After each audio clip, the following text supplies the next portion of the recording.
우리 오늘 명절 마지막 연휴인데 세상에서 가장 밝고 행복한 얼굴로 서로를 바라보시면서 새해 복 많이 받으세요 인사 한번 하겠습니다. 새해 복 많이 받으세요.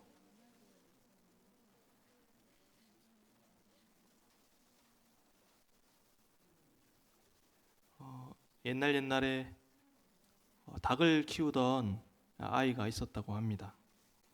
그래서 그 닭이 병아리 때부터 이렇게 잘 키워서 닭까지 키우고 이제 이 닭이 드디어 알까지 낳게 되었다고 해요.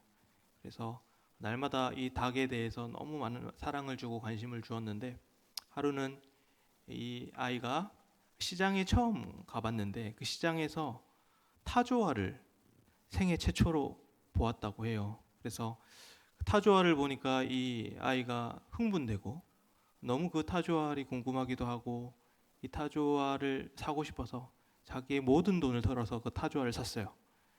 그리고 그 닭장 옆에다가 두었다고 해요. 그래서 이 아이 생각에는 이 타조알을 더 이상 살 수 있는 돈도 없고 실력도 없으니까 그 닭에게 계속 보여주면은 이 닭이 그 타조알을 계속 보면서 타조알을 보면은 그 타조알을 낳을 수 있을 거라는 생각을 하게 되었다고 합니다. 그래서 끊임없이 닭에게 노력하면은 힘을 내서 노력하면은 네가 저 타조알만큼 큰 알을 낳을 수 있어라고 응원해 줬다고 합니다. 네, 심심한 이야기였는데요.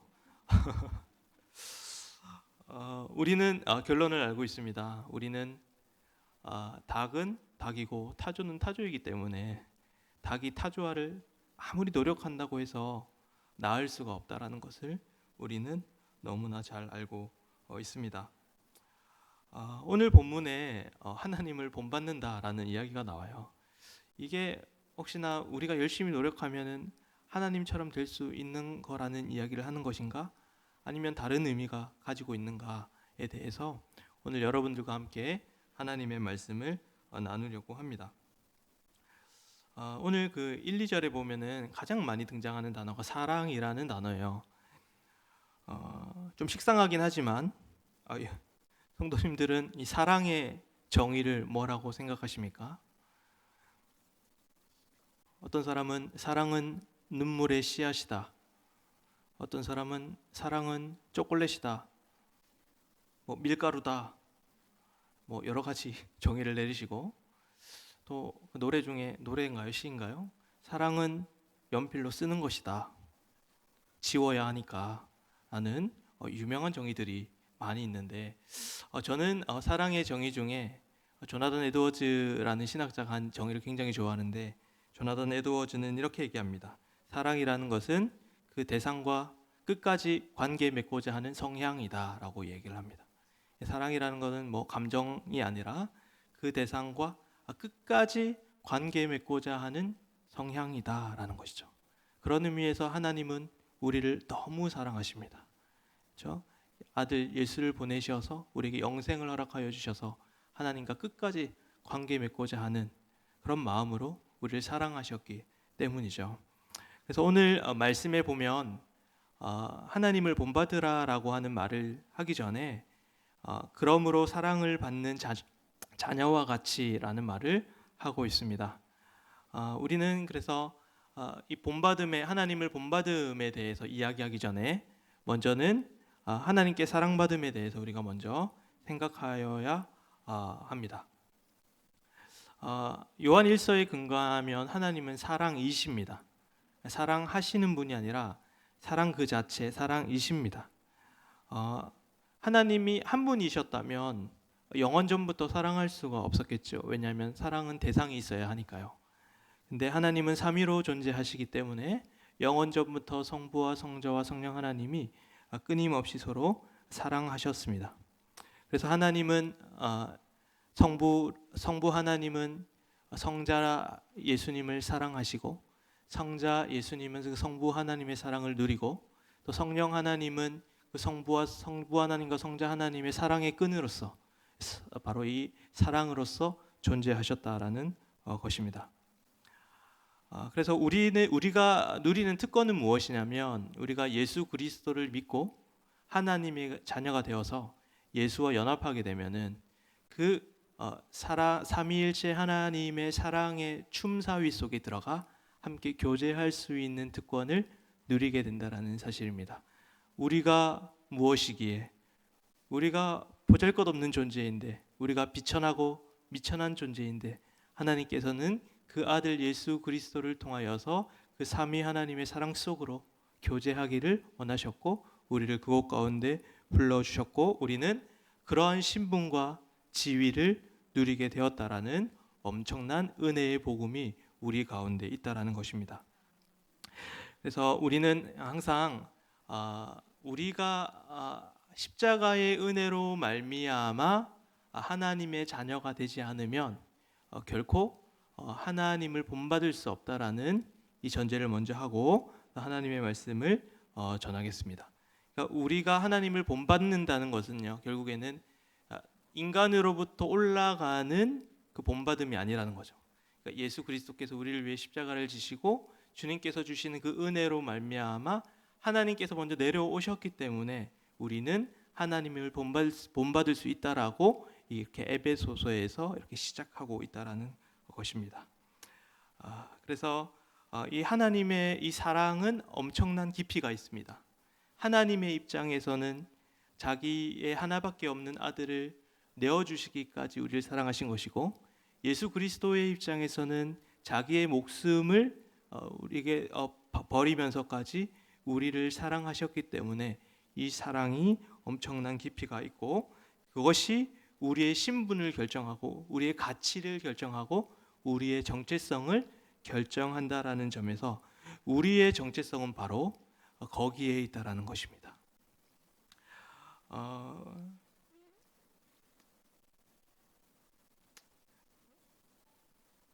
우리는 늘 생각하며 살아갈 때 이 정체성에 대해서 항상 사람들의 이야기를 통해서 내 정체성을 판단하게 되고 또는 어떤 공동체 속에서 내 정체성을 판단하게 되고 또는 내가 내 자신을 생각할 때 내가 어떤 사람인지에 대해서 생각하면서 내 정체성을 파악하고 내가 누구인지에서 생각하게 되지만 우리는 그럴 때 반드시 넘어지게 되고 쓰러지게 됩니다.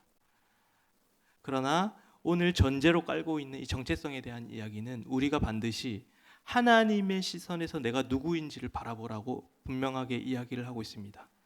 바로 우리의 가치는 바로 하나님의 시선에서 예수 그리스도의 희생에서 그 삼위일체 하나님 사랑 가운데 내가 교제할 수 있게 되는 그 특권, 하나님의 자녀됨의 그 특권으로부터 출발해야 된다라고 우리에게 이야기를 하고 있습니다. 우리는 수많은 세상의 이야기를 듣고 있습니다. 너는 네가 소유하는 것이 너다. 네가 소비하는 것이 너다. 너의 자동차가 너다. 네가 다니는 직업이 너다라고 이야기하지만 그러한 모든 것들은 결코 성경적인 정체성이 아닙니다. 우리의 정체성은 오직 예수 그리스도 안에서 발견되는 것이라는 것을 잊지 마시고 내가 예수님 짤이다라는 것을 전제로 해서 하나님을 본받을 수 있음을 고백할 수가 있게 된다라는 것입니다. 그래서 하나님을 본받는 것은 우리에게 주어진 엄청난 특권입니다. 이 특권을 누리시는 여러분들의 삶이 되기를 소망합니다. 그래서 하나님은 인간이라는 존재를 굉장히 가치 있다 여기시고 의미 있다 여기시고 엄청난 특권을 허락하여 주셨습니다. 제가 장모님 댁이 서울이라 가지고 장모님 댁을 갈 때마다 이렇게 수서 쪽으로 해가지고 넘어가는데 수서 쪽으로 가다 보면은 그 구치소가 새로 생긴 구치소가 있더라고요. 제가 예전에 의정부에서 구치소를 한번 갔었는데 거기 구치소는 굉장히 안 좋았거든요. 근데 새로 생긴 구치소는 너무 좋아가지고 마음속으로 진짜 저 정도면 한번 살아볼 만하겠는데 라는 생각이 들 정도로 너무너무 좋은 구치소더라고요. 제가 그 구치소를 보면서 생각한 게 있습니다. 그게 뭐였냐면 만약에 저 구치소에서 들어가고 있는 수감자분이 정말 가족들로부터 버려지고 하루하루 먹고 살기 힘들고 집에는 기름값을 낼 돈도 없어가지고 기름 따뜻하게 있지도 못하고 그러한 삶을 매일매일 살아가다가 견디다 못해 도둑질을 했는데 그 구치소에 들어가서 있다라고 생각한다면 그분에게 있어서는 그 구치소는 아마도 자기에게 굉장히 좋은 곳이 될 수 있겠다 싶은 생각이 들었습니다. 그런데 반대로 정반대의 수감자가 있다면 매일매일 호화롭게 생활을 하고 손가락 까딱하면 음식이 나오고 모든 수발드는 사람들이 있어서 날마다 필요한 것들을 공급해 주는 사람이 그 수감소에 들어간다면 그것만큼 곤욕스러운 게 없겠구나 싶은 생각이 들었습니다. 인간이라는 존재는 원래 하나님 안에 있을 때 그런 엄청난 호화로움과 엄청난 특권을 누리고 신분을 누리던 자였는데 이게 죄로 인해서 바로 그 모든 것들을 잃고 감옥에 간 사람처럼 그렇게 고통받고 있는 존재라는 것입니다. 그래서 인간이라는 존재는 하나님 안에 있을 때 올바른 정체성과 신분을 가지고 있었고 그 특권을 누리고 있었지만 죄로 인해서 하나님 밖으로 나오게 되자 그 모든 지위와 특권을 잃어버렸기 때문에 바로 인간이라는 존재는 절망이 있고 불안이 있다라는 것이 성경의 견해입니다. 그래서 하나님 밖에 있는 모든 인간은 결국 절망스러운 존재이고 불안할 수밖에 없고 괴로움을 가질 수밖에 없다라고 하는 것이 성경의 견해입니다. 그래서 철학자 하이데거는 인간의 실존을 불안이라고 정의합니다. 그 하이데거는 무신론자였기 때문에 인간은 어디로부터 왔고 어디로 가는 존재인지 즉 이 정체성을 잃어버렸기 때문에 인간에게는 불안이 있다라고 이야기합니다. 그래서 인간은 이 어디로부터 왔고 어디로부터 가는지 모르는 이 세상 속에 던져진 기투된 존재라고 표현을 합니다. 그래서 이 하이데거는 인간을 어떻게 평가하냐면 인간의 두려움에는 두 가지 두려움이 있다고 합니다. 첫 번째 두려움은 대상이 있는 두려움인 공포라고 부르고 두 번째 두려움의 정의 대상이 없는 불안함이라고 정의를 합니다. 그러니까 대상이 있을 때는 그것이 공포고 대상이 없을 때는 그걸 불안함이라고 이야기를 하는데 예를 들어 이런 것입니다. 예를 들어 어떤 사람이 부모님으로부터 두려움을 느낀다면 그 사람은 공포를 느끼고 있는 것입니다. 또는 입시생들이 성적이 안 나왔을 때 두려움을 느끼는 것은 그거는 공포를 느끼는 것입니다. 그리고 사업이 망할 것 같은 두려움 또는 내가 여자친구에게 퇴짜 맞을 것 같은 두려움 그리고 우리나라가 전쟁이 날 것 같다는 두려움 이 모든 대상이 있는 두려움은 바로 공포라고 부르고 이 두 번째 두려움이 중요한 부분인데 이게 성경적인 개념이라고 생각을 하는데 인간에게는 대상이 없더라도 있는 두려움이 있다고 합니다. 그게 바로 불안이라고 합니다. 그러니까 인간은 태어나서 아무것도 하지 않아도 그냥 마음 가운데 두려움이 있는 존재, 불안한 존재라고 이야기를 하고 있습니다. 인간은 이 불안이, 이 두려움이 기본적으로 세팅되어 있는 존재라는 것이죠. 그래서 인간이라는 존재는 끊임없이 이 소유를 메꿔보고 이것들을 소유로 메꿔보려고 하고 또는 쾌락을 누리면서 메꿔보려고 하고 사람들의 인정을 갈구하기도 하지만 결코 메워지지 않는다라는 것입니다. 이 불안은 이 두려움은 오직 하나님 안에서만 하나님 안에서 정체성을 뿌리 박을 때에만 해결될 수 있는 두려움이기 때문입니다. 인간들이 왜 그렇게 공포를 느끼고 왜 그렇게 불안하냐면 그들은 어디로부터 오는지도 모르고 어디로부터 가는지도 모르는 존재이기 때문입니다. 그래서 인간의 불안함과 인간의 두려움은 바로 정체성이 올바르지 않기 때문에 생겨나는 문제라는 것입니다. 나를 사랑하시는 하나님, 내가 하나님의 자녀라는 이 정체성으로부터 시작한 신자들의 삶에 불안과 두려움은 없습니다.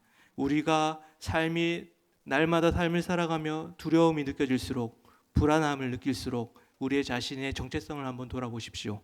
내가 누구인지, 내가 어디로부터 왔고 내가 어디로 가는지에 대해서 십자가를 묵상하고 그 은혜를 묵상하는 가운데 우리는 두려움과 불안이 아닌 자유함과 주님의 크신 사랑을 경험하게 될 것입니다. 우리는 이 정체성을 잊고 살아갈 때가 너무나 많습니다. 내가 어디로부터 왔는지, 어디로 가는지, 내가 어디에 뿌리 박은 존재인지를 모르고 살아갈 때가 너무나 많습니다. 이런 불안함과 여러분들 안에 공포가 찾아올 때마다 그리스도의 십자가를 바라보고 그 은혜를 묵상하며 나의 정체성을 바라보는 여러분들의 삶이 되기를 소망합니다. 두 번째로 성경에는 하나님처럼 되고자 했던 내용들이 긍정적으로나 부정적으로나 등장을 합니다. 부정적인 내용은 창세기의 최초의 인물인 아담으로부터 시작됩니다. 아담은 선악과를 따먹는데 그 이유가 무엇이었냐면 하나님처럼 되고자 하는 마음이 그에게 있었기 때문입니다. 그래서 아담은 하나님처럼 되고자 하여 선악과를 따먹었고 그는 하나님 없이 살아가고자 하는 독립적인 존재가 되고 싶어 하였습니다. 그래서 그는 유혹에 빠졌고 결국 죄악 가운데 빠지게 되었습니다. 그러니까 이러한 죄는 계속적으로 반복이 됩니다. 바벨탑을 쌓았던 사람들도 마찬가지입니다. 그들은 하나님처럼 되고자 하였습니다. 그래서 큰 건물을 만들어서 하나님처럼 되고자 하였습니다. 그래서 18세기 이후에 등장하는 세속적 인본주의라고 불리는 이러한 인간 중심의 가치는 사실은 에덴 동산부터 시작되었다고 우리는 바라보게 됩니다. 그래서 이러한 인간 중심의 삶, 그러니까 하나님처럼 되고자 하는 이러한 모습들이 끊임없이 반복되고 있다라는 것입니다. 또 한 가지는 무엇이냐면 오늘 등장했던 이 하나님을 본받는다라는 말과 같은 말인데 이것은 무엇이냐면 우리가 예수 그리스도의 십자가로 말미암아 그 은혜에 반응하여 하나님을 더 많이 사랑하기 위해 하나님을 본받는다, 하나님처럼 되는 것입니다. 바로 이러한 두 가지의 인간의 하나님처럼 되고자 하는 것들이 이렇게 나눠지게 되는데 그러니까 우리는 늘 이 두 가지 중에 한 가지의 길을 선택해야 한다라는 것입니다. 바로 인간이 스스로 하나님처럼 되고자 하는 길과 또 두 번째로 인간이 그리스도의 은혜로 말미암아 하나님을 사랑함으로 하나님처럼 되고자 하는 길, 이 두 가지의 길 사이에서 우리는 늘 선택하며 살아가야 합니다. 그래서 저는 이 첫 번째 길을 하나님을 흉내내는 삶이다라고 표현하고 싶고 이 두 번째 길을 하나님을 본받는 자의 길이다라고 표현을 하고 싶습니다. 우리는 늘 어떻게 보면은 하나님을 본받는 자의 삶이 아니라 어떻게 보면 하나님을 흉내내고자 하는 모습들이 참으로 많았음을 고백하게 됩니다. 내가 인생의 주인이고 내가 내 인생을 계획하고 내가 내 인생을 주도하고 내가 오늘 이 자리에서 선악과를 따먹었던 아담의 모습처럼 끊임없이 내가 내 인생의 주인이라고 생각하는 이 마음들이 우리에게 끊임없이 있습니다. 그래서 우리는 늘 이러한 우리들의 모습들을 경계해야 되고 내가 하나님을 흉내내는 인생이 아니라 하나님을 본받는 인생이 되어야 함을 늘 고백하며 살아가야 합니다. 예수님도 하나님이시지 않습니까? 그래서 예수님도 우리에게 수많은 기적들을 보여주셨습니다. 예수님은 죽은 자를 일으키셨고 또한 예수님이 이렇게 자연을 다스리고 폭풍을 잠잠케 하시고 또한 귀신들을 내쫓는 수많은 기적들을 우리에게 보여주셨습니다. 그런데 많은 사람들은 이 기적 자체에 주목을 하는 것 같습니다. 그래서 예수 그리스도를 따라하려고 하고 흉내내려고 하지만 이 성경의 근거에서 본다면 예수 그리스도께서 이러한 기적을 우리에게 보여주신 것은 무엇이냐면 예수님 자신이 죽은 자를 일으키시는 것은 바로 내가 생명을 주관하는 자이다, 내가 생명을 주관하는 하나님이다라는 것을 우리에게 알려주기 위함이었고 예수님께서 폭풍을 잠잠하게 하신 사건은 내가 온 자연을 통치하는 하나님이다라는 것을 우리에게 보여주기 위함이었고 예수님께서 귀신을 쫓아내신 그 사건은 바로 내가 영적인 세계까지 통치하는 하나님이다라는 것을 우리에게 알려주시기 위해 이것을 보여주셨다라는 것입니다.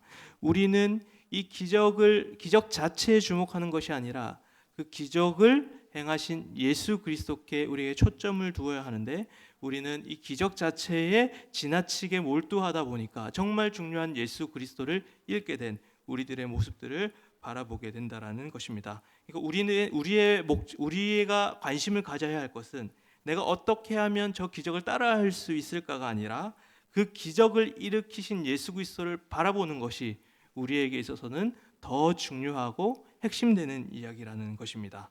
그래서 날마다 우리는 예수님을 흉내내기보다는 우리는 예수님을 본받는 자로서 날마다 예수 그리스도가 우리의 왕이심을 선포하며 살아가는 이 삶을 살아가야 한다라는 것입니다. 또한 이렇게 하나님을 본받는다라는 것은 하나님이 나와 인격적인 관계를 맺으라라는 의미를 담고 있습니다. 우리가 하나님을 본받는다라고 생각할 때 우리는 늘 이것을 의무감으로 여길 때가 너무나 많습니다. 그래서 예배를 빠지지 않는 것이 하나님을 본받는 것이고, 우리가 기도를 매일매일 빠지지 않는 것이 하나님을 본받는 일이고, 우리가 말씀을 빠지지 않고 묵상하는 것이, 공동체 모임을 빠지지 않는 것이, 봉사를 빠지지 않는 것이 하나님을 본받는다라고 생각하지만, 더 깊이 들어간다면 이 본받는다라는 의미에는 바로 하나님과 나와의 인격적인 관계가 전제되어 있어야 한다라는 것입니다. 그러니까 드러나는 결과물로서 우리가 하나님을 본받는지가 드러나는 것이 아니라 우리의 마음 가운데, 우리의 마음의 동기 가운데 그 예수 그리스도를 사랑하는 마음이 있어야 주님을 본받는 사람이라는 것을 저는 여러분들에게 알려드리고 있는 것입니다. 제가 어릴 적에 아버지께서 저를 데리고 많이 놀러를 다니셨는데, 아버지께서 이제 관리 집사님으로 일하셨고 버스 운전을 도맡아 하시다 보니까 이렇게 밖으로 나갈 때가 굉장히 많았습니다. 그때마다 이제 혼자 가시지 않으시고 저를 항상 이렇게 데리고 가서 항상 저를 놀아주시고 함께 해주셨던 기억이 있습니다. 그래서 아버지와의 추억이 참으로 많은데, 그 중에 기억나는 것이 아버지가 이렇게 낚시를 던지는 법을 알려주셨던 기억이 있었고, 또 탁구를 이렇게 쳐주셨던 기억이 있었고, 또 아버지가 야구를 굉장히 좋아하셨기 때문에 이렇게 야구 경기를 그렇게 저를 많이 데리고 갔던 기억이 있습니다. 저는 이제 그때 당시에 아버지를 너무 사랑하고 존경했기 때문에 아버지가 이제 했던 행동들을 이제 다 따라 했던 것 같습니다. 그래서 지금도 탁구 치는 걸 보면은 그때 죄송합니다. 아버지가 이렇게 어설프게 탁구를 되게 치시는데 그 모습을 똑같이 판박이로 제가 그렇게 탁구를 치거든요. 그러니까 제가 이제 아버지를 닮아 있는데, 본받아 있는데 그 가운데는 아버지를 향한 사랑이 있다라는 것입니다. 만약에 아버지의 입장에서 생각한다면 그 아들이 굉장히 사랑스러웠을 거라고 저는 생각을 합니다. 만약에 저희 딸도 저를 사랑함으로 말미암아 제 행동들을 이렇게 따라한다면 그 모습이 싫지 않을 것 같고 너무나 좋을 것 같습니다.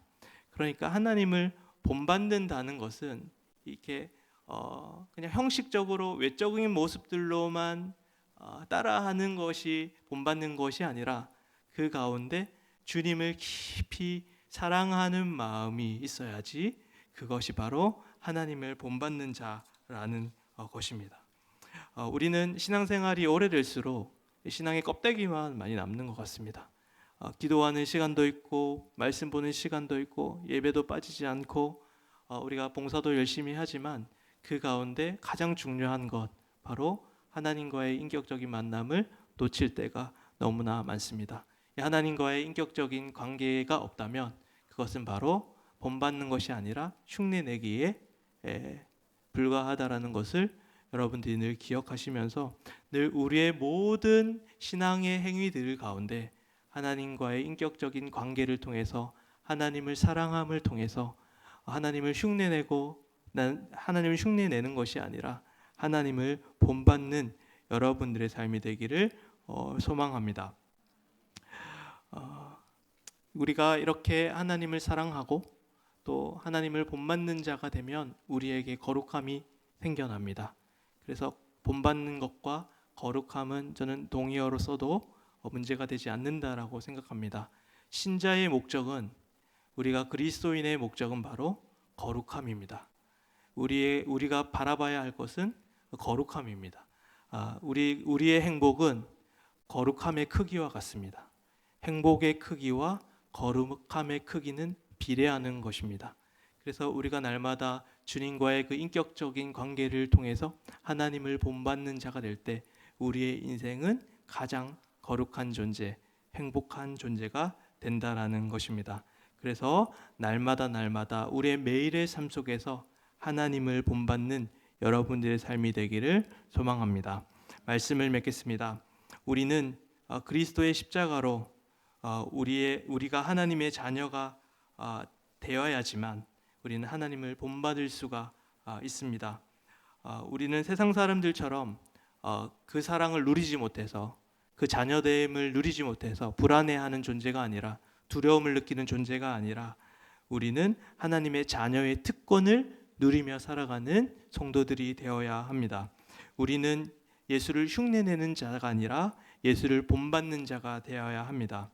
내가 하나님이 되고자 하는 것, 바로 하나님과의 인격적인 교제 없이 형식만 있는 흉내내기가 아니라 우리가 날마다 그리스도의 은혜를 통하여 하나님과 깊이 교제하는 가운데 날마다 하나님 앞에 순종하고 자발적으로 나아가는 바로 하나님을 본받는 모든 성도님들이 되기를 소망합니다. 그래서 날마다 그리스도를 본받아 진정한 행복을 누리시는 여러분들의 삶이 되기를 소망합니다. 우리 함께 찬양하며 나아가시겠습니다.